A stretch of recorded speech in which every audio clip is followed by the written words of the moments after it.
Y'all, today we have a video with potentially hot takes, so to distract you, I'm on my disco ball. Be distracted by the disco ball. Be one with the disco ball. Now, but today we're gonna be talking about my honest opinions about the new Crying Sky raid update. Now, you guys have been probably hearing these words thrown around. Crying Sky raid, what is it? If you're confused or a casual player, you probably don't know. It's the highlight of the most recent update, and it's a raid. It's a 12-person dungeon that you have to be in a guild to do, and it's very, very easily the most challenging thing that Wiz has ever put out. Today, I wanted to talk about some of the critiques of it, and I also think it's like particularly, you know, like pertinent today because they did a whole roundtable today where the devs sat down, talked to the community, and answered questions about this specific raid. Now, keep in mind, y'all, there's an enormous amount that I don't know, the community as a whole doesn't know about this raid. We're still in early days in terms of figuring it out. I will make a detailed video talking about this raid and how to run through it and guides and all of that. There's tons of raid content. I just want to talk about my preliminary thoughts after this roundtable. The first topic that really came up is the energy costs of doing raids. Raids can be energy intensive. In order to open up a gate, sometimes you have to use 5 energy just to, you know, open it up. And that's not even mentioning in this raid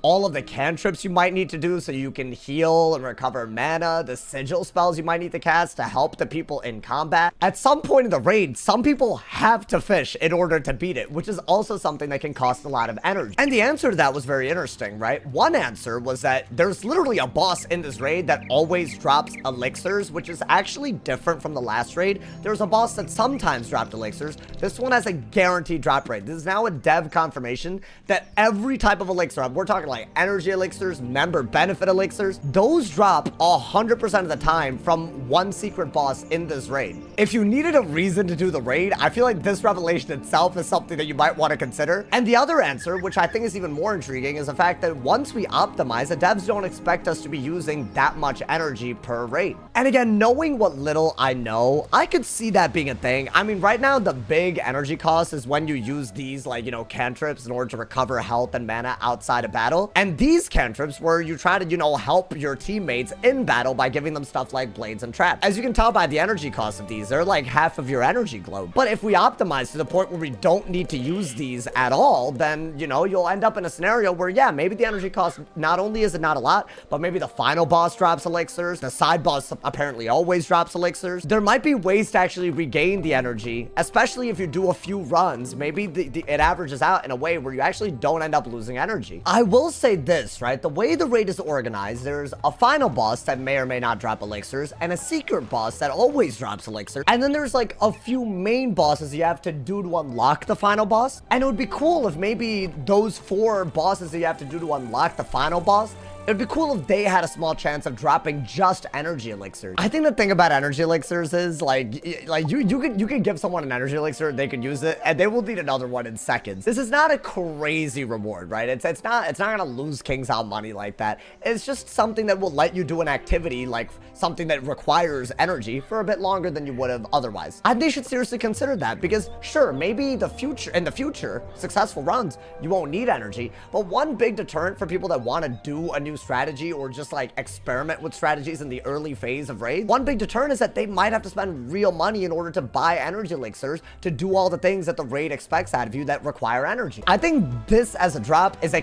key part of the conversation around what makes a raid worth doing and how you incentivize people to do it for the first time. Just food for thought that they could make this a more common drop in raids specifically, just because they almost always require energy. Another topic that came up in the roundtable was how the timer on the raid makes you just have to run a bunch of offensive schools, so they should just get rid of the timer altogether. And here's the thing, everyone's entitled to their opinion, but I feel like that question to me made really no sense, and the devs seemed to not get it either. Like, they were like, yo, like, it wouldn't really be a raid without a timer. And I kind of agree. I feel like, yeah, maybe in a future scenario where they put out content without a timer, maybe that could be like a cool concept. But for raids as they are, I feel like the real challenge is to do them within a time limit. And if there isn't a time limit, then I almost feel like, you know, like it's harder to get a full team to do it because right now, if we get to the point where we can do 45-minute runs, you can have some people sub in and sub out every 45 minutes. But if there's no timer,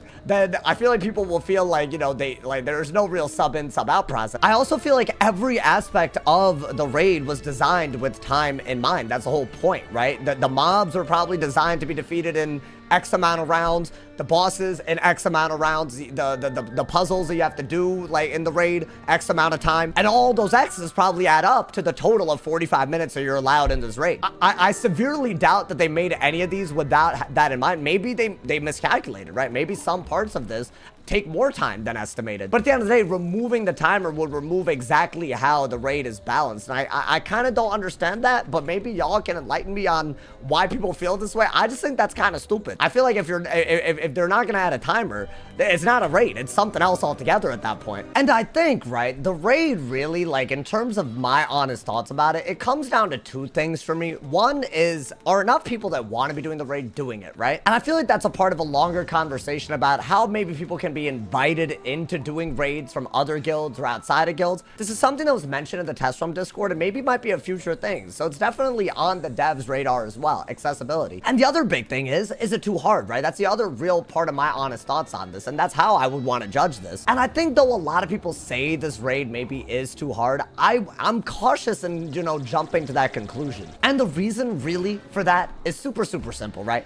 For years, I feel like Wizard101 has lacked any real sort of endgame challenge. And you can quote me on this. Compared to this raid, the last raid is like Weenie Hut Jr. It's like a toddler. Like a toddler could do it. This is very obviously, in all comparisons, the hardest thing we've ever had to face as wizards in Wizard101. And I think the immediate thought and immediate jump to nerfing the difficulty of it rather than maybe improving how smoothly it runs or how consistently certain outcomes are in the raid, I feel like the jump to just nerfing, I hate that idea and that intuition because I think that's ruined many other parts of the game for me in the past. I think basing the need to nerf the raid on what few runs of the raid have been done so far is ludicrous because nobody knows the right strategy. Nobody knows the correct team composition. Nobody knows how best to use each person's time. When so little is known about it, I just don't want to say that it's too hard. In fact, it makes me excited. And as frustrated as this raid has made me, there's some celebration in that struggle that I can appreciate. This might sound stupid, and y'all, flame me in the comments if you want. I would rather they land on the side of too hard than too easy on their, you know, first version of this raid,